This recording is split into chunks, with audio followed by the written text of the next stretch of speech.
Is this thing still on? I think they can hear us a bit better now. Should we keep talking? Of course. Let's say it louder for those in the back.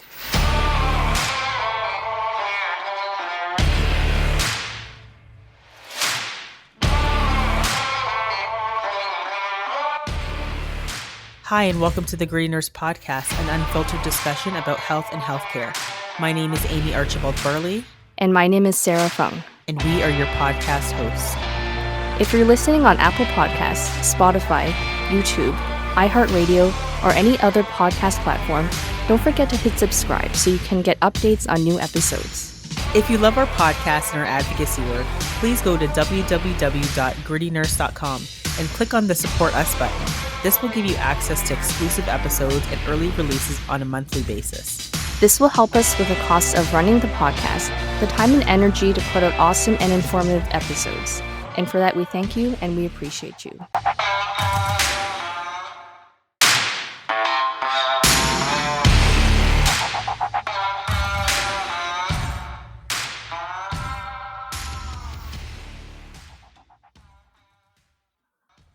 It's the most wonderful time of the year. Oh my goodness. And 2022 is coming to a close. Thank you so much for listening to the Greeners Podcast. This is season 3, our season 3 finale. I can't believe it's been 3 years. And you know what? We actually missed our 3-year celebration. I think it was December 16th. It passed a few days ago. I was I down with know. COVID. I know. Our podcast baby turned 3. We've put out so many episodes. I can't even keep track, but I think it's somewhere in the high hundreds now. And it's funny because if you listen back to the first episode we ever recorded, Amie was sick. She's sick again. Yeah. So much has changed since then, but yet so many things are still the same.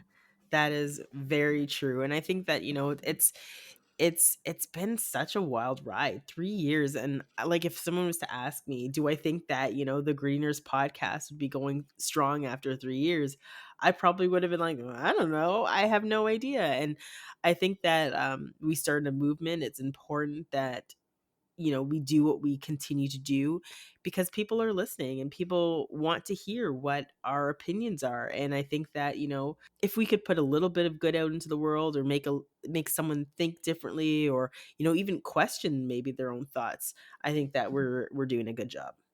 Yeah, and it's kind of easy when you're really busy and you don't think about what's happening to realize how far we've come. But I was thinking about this recently and we've come such a long way. Like, even just writing it down, it's mind blowing how much we've done. And I don't mean to say this because I'm bragging, but just even for anyone listening, if you just sit down and think about what you've accomplished in the last year, it's actually probably more than you think. And I was even going over some of our podcasting stats, and they've been pretty phenomenal even this past year.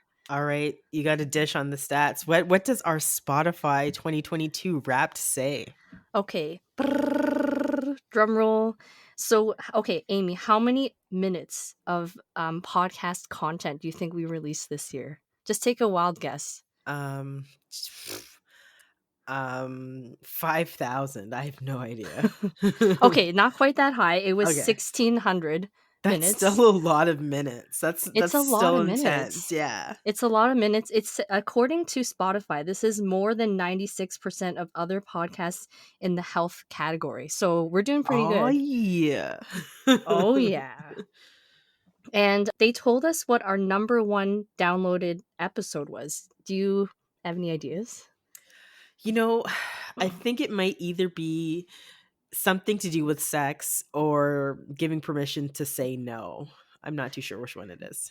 It was actually Redonda Vot. Our Redonda Vot episode back in March was our most downloaded episode with 4 times more downloads than average. Wow, that's pretty amazing. And it's actually, maybe I shouldn't be surprised because that was quite the unprecedented case. And I think that, it's interesting that we haven't heard much about it since the ruling came down, and that she's got time served essentially. it's kind of whisked away, and I kind of wonder, what will happen in the future if something like this happens again, because there was quite the whirlwind surrounding that particular case. And I don't blame you for not thinking of that episode because, like you said, everything's kind of died down. And this was way back at the beginning of the year. I hope that it is a groundbreaking case because we continue to talk about it and it creates change. So I hope that isn't forgotten. I'm still having a tickle in my throat. I had COVID as well earlier this month. We're just getting over it now. So we actually were heard in 27 countries. I think that's up from last year. I think last year was That like is up from last 22. year. 27 countries. That's amazing. What's the furthest country? Did they say how far it reached? I didn't look quite that far into the stats, but I want to give a shout out to our listeners in our top 5 countries, which is Canada, the States, the UK, Australia, and New Zealand. So That's thank you to amazing. all of your Yeah. listeners from North America and across the pond and down under. We love you. Also, really randomly, they said our top week for downloads was April 24th to the 30th. Yeah, that's my birthday week. Okay, I Amy. don't know if it has anything to do with it, but that's my birthday week. Hmm. Okay, and then they also said we were the top 10 shared globally Wow. podcast. We are the top 5% most followed, and apparently 31% of our listeners follow us on social media. So if you're Cool. listening and you're not following us yet, just find us. We're everywhere. We are. We We're are everywhere. everywhere. And then it says also our listeners gave us 5 stars. So thank you very much. If you haven't rated us, please feel free to do so. We gained 98% more listeners this year. Wow, that's very impressive. That's like really, really good. That's amazing. Yes. Yay! Go gritty nurses. Thank you everyone for listening. So you and I talked about going over what we thought our top episodes were, or maybe like our favorite episodes. And I was going through and I kind of came up with a short list. Did All you right. did you have any ideas of what your favorites were? Like, it's hard to say favorite because I feel like every episode we touched on something important, but there are certain ones that just, I don't know, I just recall them very well. I think that they piqued my interest, or maybe it was even there was learnings that I had, takeaways that I had from these particular episodes. So yes, I do have my list. When I was going through the list, I thought each one of these I wrote down because they evoked like a strong emotion in me. Either it was really impactful or really funny, or we interviewed someone who had a big personality, or Right. just something I where I learned a lot, right? So to start off the year, back in January, we talked to the legendary Bruce Sackman. Oh my God, Bruce Sackman, he was amazing. And our episode was called Doctors and Nurses Who Kill. And he was amazing. Like, I have to tell you, just his presence and his personality and his voice, I feel like he should be narrating a TV series or something. Like, A he is hundred just percent. so funny. And he knows everything, like, inside and out. You would think that he's been studying these killers for years, which he probably has because he's written a book about it. I don't know what it is about him. I just think he's got everything in a package. 100%. He did have a larger than life persona and personality, and he was so engaging to talk to. And I remember even having our like pre-meets with him. And honestly, I actually think that, we watched The Good Nurse, and maybe next year we'll talk about that. I actually reached out to the director from The Good Nurse and had a little Twitter conversation and was like, hey, you need to talk to Bruce Sackman about some of the cases. And I was like, particularly like Michael Swango, there should fully be a movie about his atrocities, and how do we protect people, particularly people in other countries, because this particular criminal, he actually committed a lot of his crimes in the US, and then he went to Africa to commit more crimes. So I mean, I think that, it'd be interesting to see something about, not specifically about him, but how we could prevent people like that within our system. Yeah, and Bruce was a really memorable guest in the fact that even though we talked to him almost a year ago, he continues to send us weekly emails with more Yes, thank headlines. you. So if you're listening, Bruce, thank you for just being in our faces all the time. We definitely want to have you on again. And you've inspired actually a couple other episodes that we talked about. One of them was the fake nurse who threw herself an awards party and, Oh my all god. that drama that went down with Yes. that. So that was my first favorite episode. The second one was when we interviewed Ryan Lindley and he talked about having a man cold, which actually turned out to be COVID, and all of the debacles that went down with that. And I think it's just the way that he tells things is so funny and entertaining. Like, that was a really fun episode to record. Yeah, I mean, it was crazy. If he didn't go in and get support for the situation, the health situation that he had, it could have been way way worse. So I mean, it was a crazy story. And again, he's pretty much like our neighbor. He lives like 10 minutes away from us, and we should probably see him at some point. So thank you, Ryan, for sharing that story with us as well. Absolutely. And then, of course, we mentioned this one already. The Redonda Vaught episode I thought was really good because we touched on a lot of things that hit close to home, such as making errors. To err is human. We've all made mistakes. It just happened to be that in Redonda's case, everything lined up in a really bad way and it became very public. And luckily, she did have a lot of support behind her. So I'm hoping that if any nurse is in her similar situation, that it wouldn't turn out the way it turned out for her. Right. I mean, I think that, like you said, to err is human.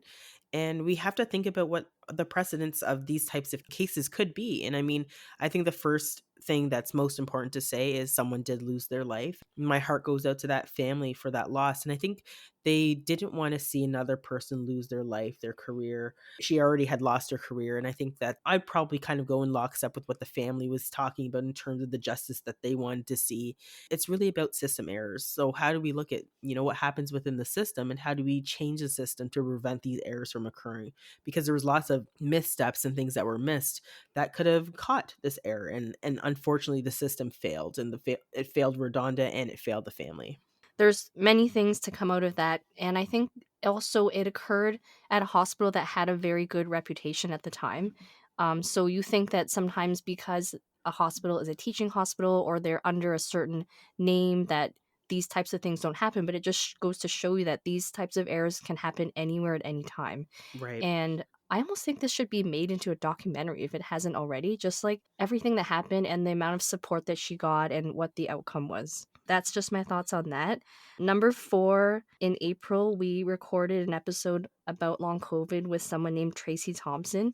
She has a Twitter account. Its handle is Hazy Long COVID, I think. Tracy, I continue to follow you on Twitter if you're listening, just to make sure you're okay. I know you're still going through a really hard time, and I hope that things do get better for you. And then jumping over to August, we recorded an episode with someone that we've been trying to pin down for so long. And the first time we tried to record, there was actually a power outage in our neighborhood, and we literally had no Wi Fi, so we had to reschedule. And she was so incredibly nice, but also very busy. So we recorded an episode with someone named Andrea Dalzell, also known as the seated nurse. And she talked about, her struggles with going through nursing school and then becoming a practicing nurse in a wheelchair and all of the stigma that went around that and how she continually had to prove herself. But obviously, she did and has had a great career. And so it was really inspiring to talk to her and learn from her about everything she went through. Absolutely. She was such an amazing individual to talk to, and such a pointed conversation to talk about the ableism in nursing. And her entire story was remarkable. She taught us a lot in that episode, and there's just so much more that other folks need to learn from hearing her story. And I think that, if you have an opportunity, that you should connect with the seated nurse and see what other great things that she's doing right now in her profession. Absolutely. And I love a lot of the really specific examples she gave about how it actually helps to be in a wheelchair. So she was saying, if a patient's about to fall, they can, she can brace herself with her wheelchair. Whereas if you're on 2 feet, you might be unstable, you might fall down with them. Things that we've never thought about as people who don't use wheelchairs is just, I think having a different perspective, it's not a bad thing. It's actually a good thing. So I really liked the fact that she advocates for things much like we do. And she understands a lot of the struggles that people with disabilities face, physical disabilities. And then my last episode that I wrote down was the one that we recorded with John Riederowski, the lawyer, Oh, about yeah. Bill 124, and it was kind of interesting because we talked to him before Bill 124 was deemed unconstitutional, and we talked to him about what the different outcomes could be and what that would look like. So we know that this still is a situation that's unfolding. It's not done yet, but it was really interesting to hear from a legal perspective what he thought could be done and what his advice was for nurses moving forward. He's been on our podcast more than once, and I think having him to kind of lend that voice and that perspective is huge because, when we talk about politics, sometimes it's important to pull in lawyers and other folks that might have a little bit of a better understanding of, the legal system. He's proven time and time again to actually be really helpful on our episodes, and he's funny. He thinks that he's boring, but he's not boring. So thank you so much, John, for joining us on this journey and coming on our podcast. Yeah, so that was my list. Amy, I'd love to hear your list and if there's any overlap between yours and mine. There was overlap. What I'm gonna actually do is because now like you put me on the spot because we had a little bit of overlap. So I had Andrea Denzel as well. She was just really instrumental, and I learned so much from her. I did have Redonda Vaught as well, but I also had back into February 23rd. This was an episode that not just impacted my mom's life, but impacted my own life. So it was the episode on anti-Black racism in healthcare when the cell phone use is more important than providing patient care. It was a really painful episode to kind of put together as well because I did capture what was happening with my mom actively on through our cell phones and put that into the recording, and it was just a really painful experience. And I think that with that painful experience there's still learning, and I think the hospital has reached out to our families. We've had many conversations with them, and the one thing that my mom wanted was to move forward, was to say, how are you going to create change within the system? And I have to say that Windsor Regional Hospital is making those steps, making those changes a bit slowly. I think that's how it is wherever you go. I can say that they are making that effort. And I think that, the relationship that my mom has with them, although it was a very unfortunate situation, my mom is now part of a greater system to create change, to work against anti-Black racism within the emergency system, within the healthcare system. Although it was something painful, something powerful came out of it. So definitely one of the ones that sticks out very much in my mind. Yeah, I remember listening to the episode and it was one of the 2 episodes that we've recorded that actually made me wanna cry because it was so raw and it was so like, your mom was so vulnerable in that situation, right? And I think that it was really brave of her to allow you to share that recording and to talk about it, and I'm glad that she feels like changes are being made because I remember you told me that she said, "Oh, I hate going to the hospital. I don't wanna go to this hospital ever again, but it's the only choice I have," and I hope that hopefully with the strides that are being made that that changes for her.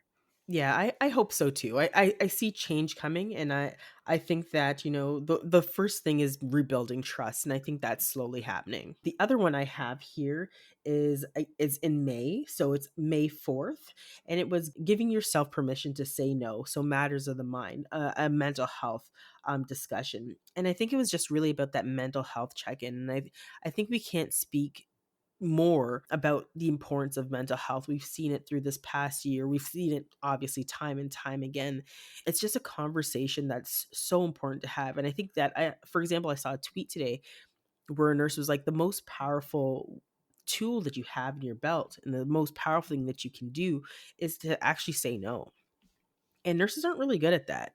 We're not good at saying no. We're not good at, setting those boundaries. And I think that's something that we all need to learn how to do, how to set healthy boundaries. And I think that if there's a goal that I think would be a worthwhile goal, is for people to start learning to say no and to setting those types of boundaries. So it was an important conversation. And again, I know we're going to have these conversations continuously, but again, I just felt that it was good to have that check in.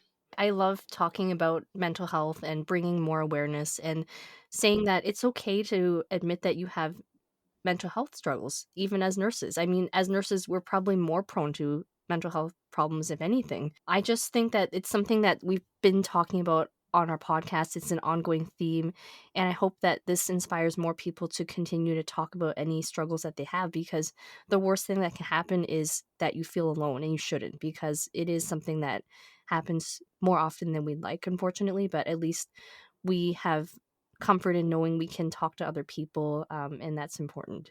The other one I had, which was kind of close by, and I think we actually talked about this twice on our podcast, was about reproductive justice, so abortion rights post Roe v. Wade world, and then again when it was codified, taken out of law. So we spoke to Adrienne Benning from Nursing Uncensored. I think just these kinds of conversations are hugely important, and it was such a pivotal moment where something that we take for granted, our reproductive rights, our right to choose, our right to make a decision on our own health, something as integral and as important like that was written and was taken away from a lot of women. And the posts since this kind of post apocalyptic world that we are in, hearing the stories are just absolutely heartbreaking. I don't even know how we are in a world or in a system, or we say that we're in a first world country or whatever, where we can actually make these rules and determinations against women's choice and the ability to choose. And I just think that, as healthcare providers, as people who both worked in maternal child, these are hugely important pieces and hugely important to me as well. And I just felt that we had to talk about it. And I think we're going to have to continue to talk about it because the stories are heartbreaking. And not only are they heartbreaking, they are damaging people's lives. They're damaging people's mental health. They are damaging the very foundation of what it would be to have equal rights as a woman in this country. So I feel that, it was an important conversation to have, and definitely one that really stood out in my mind as well. Learned a lot from Adrian. So Yeah, thanks, Adrienne Adrian. is so passionate, and she's such a powerhouse when it comes to this topic. I know she has a lot of experience, and I love talking to her. I also think that if you are a gynecological provider, this should be something that you have to provide. This is part of gynecology. It's not like you should get to pick and choose what you want to do based on various different things, your personal belief, your religion. I think that if you're going to be a gynecologist, you should have to provide all those services. I also think that I haven't heard much in the news about this recently, which is unfortunate. Like, it was so widely covered and then it was just gone. Well, I just feel like what's happening right now is the like Joe Biden is trying to do various different things to try to kind of maintain the rights that there are in states. And I think the last one that I was watching for was Michigan. And when the election happened there, they were able to codify Roe v. Wade into law out in Michigan. So everything's kind of, it works by individual states. But I think we just need to stay tuned to see what changes the president can actually make to make women more safe out there. All right. So the other one I had that I felt that I learned a lot about, again, this was another guest that we had that was American. It was Dr. Mark Shapiro, and was talking about gun violence in America. So a healthcare issue where physicians and nurses were told to stay in our lanes, where we intricately see patients coming in who have suffered, the afflictions of gun violence.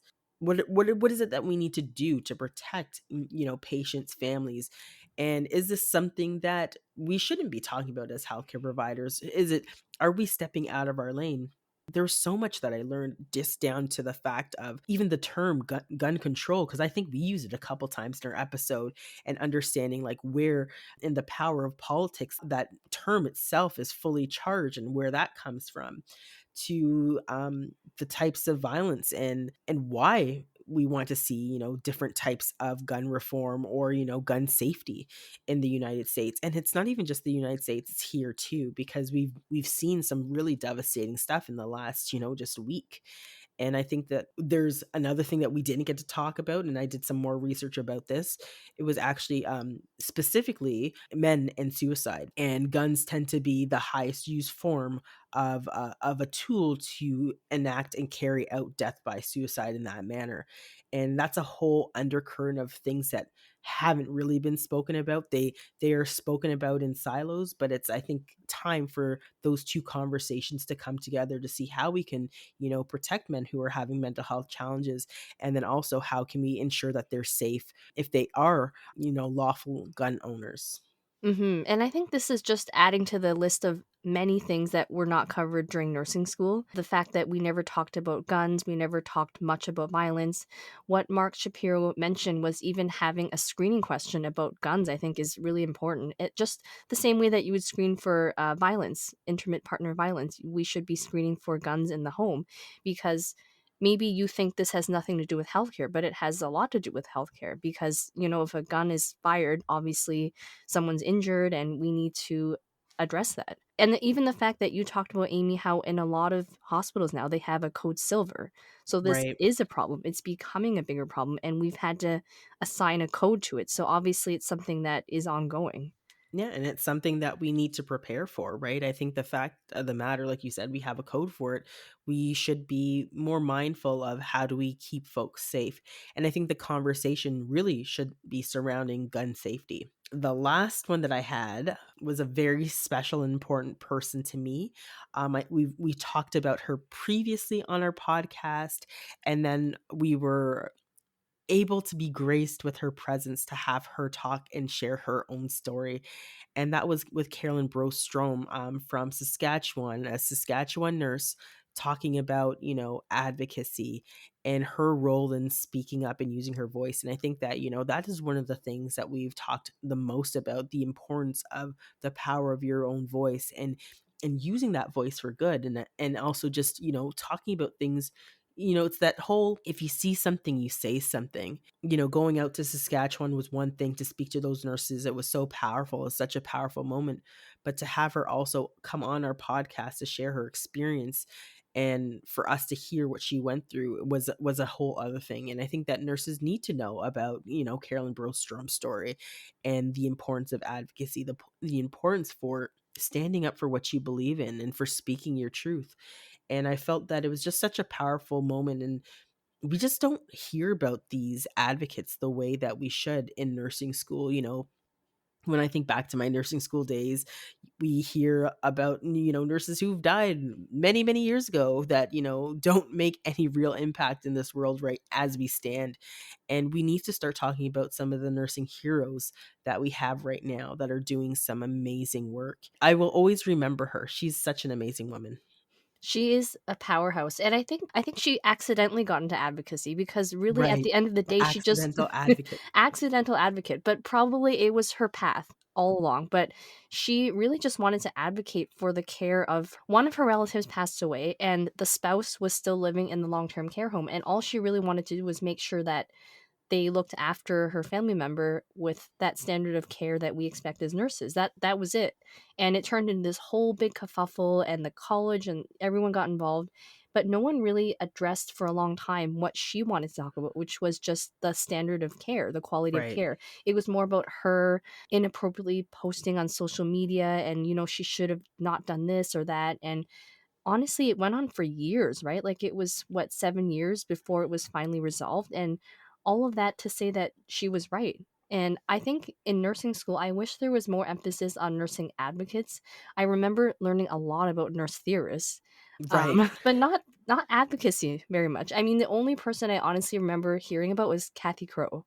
Well, she's a powerhouse too, and we definitely have to have her coming back on because it's kind of a bittersweet moment that she is actually retiring her license. When I saw that actually hit me too, because she's been advocating for folks that are precariously housed, and for, folks that the system has created these inequities and poverty and wage gaps. I couldn't imagine how overwhelming it is to see that, the government's not making the changes that we need. Like, I'm as concerned as she is in terms of some of the things that we've been seeing, and she's really opened my eyes a lot to those social issues as well, because, it's really one thing to be in this pocket of nursing where it's like maternal child, right? So these are the issues and these are the things that we focus on.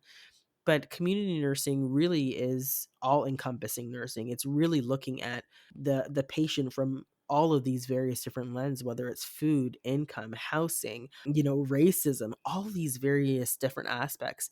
And I think that's actually the foundation, and that's where I think all nurses actually should start. Nurses tend to start in medical surgical, but I feel like to really get yourself understanding to get yourself understanding what how health is impacted by the social determinants, I think people should be starting their clinical rotations in community.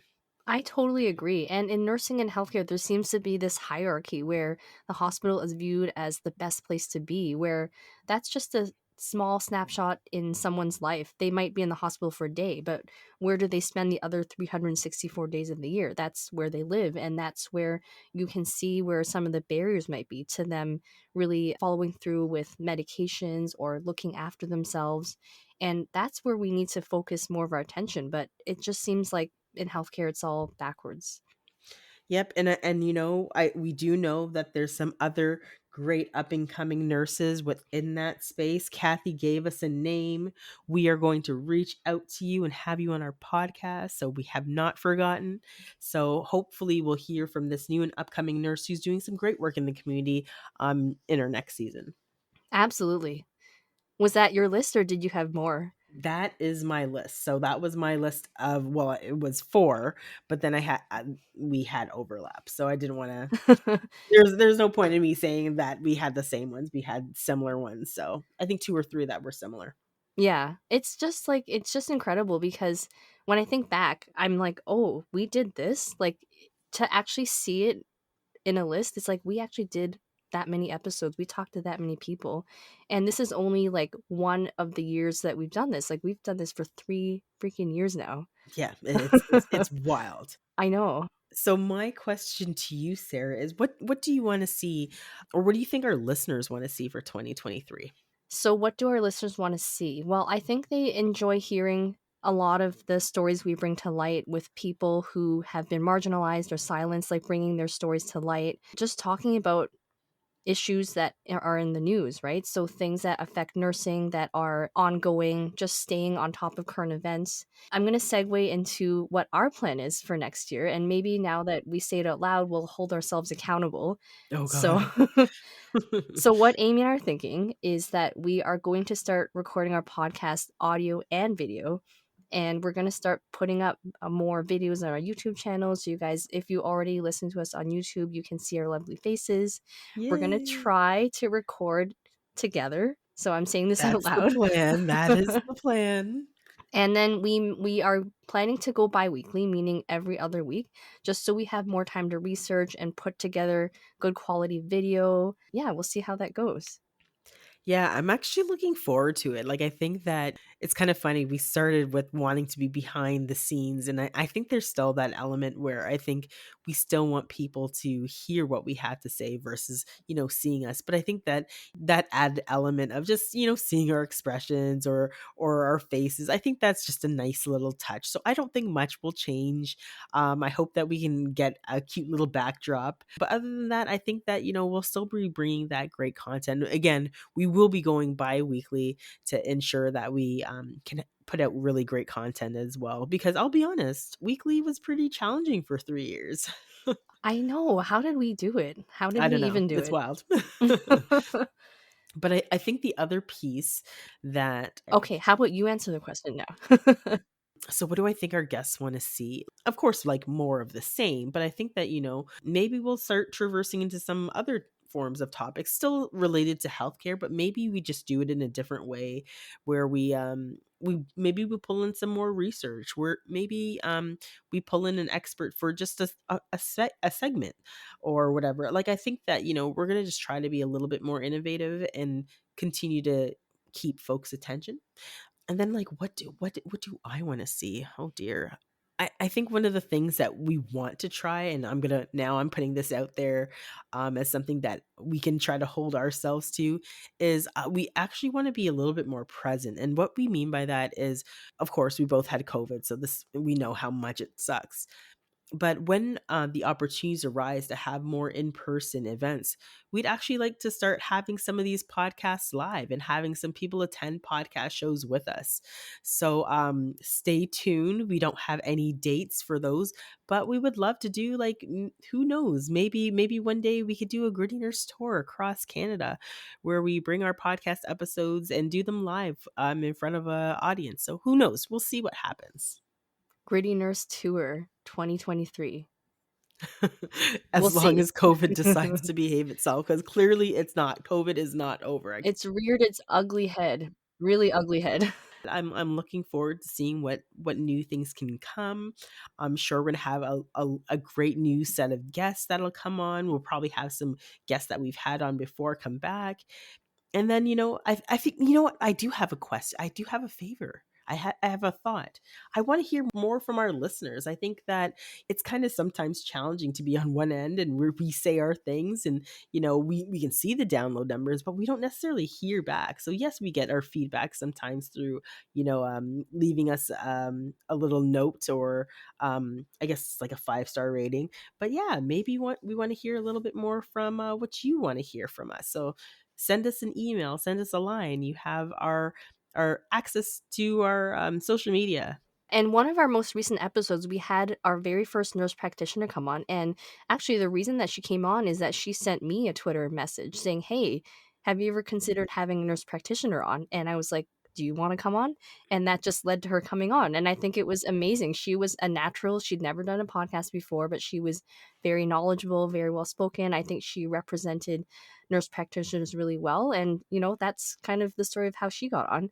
So don't feel like you can't do that. We're very approachable, or, if you even just want to suggest a topic, you don't necessarily have to come on. That's also very welcome. Absolutely. And I mean, I think that we should give ourselves a pat on the back. And I know at the beginning of the episode you're like, I don't want to like seem like I'm bragging. You know what? I think it's okay if once in a while we brag a little bit to say we did this shit and we've done it for 3 years and it's still going strong and it's amazing. Absolutely. This is our last episode for the season. I hope that you all have a happy holiday. Stay safe, wear a mask when you can, and eat some yummy food over the holidays. We'll hear from you again in the new year. Absolutely. Who knows what the new year will bring?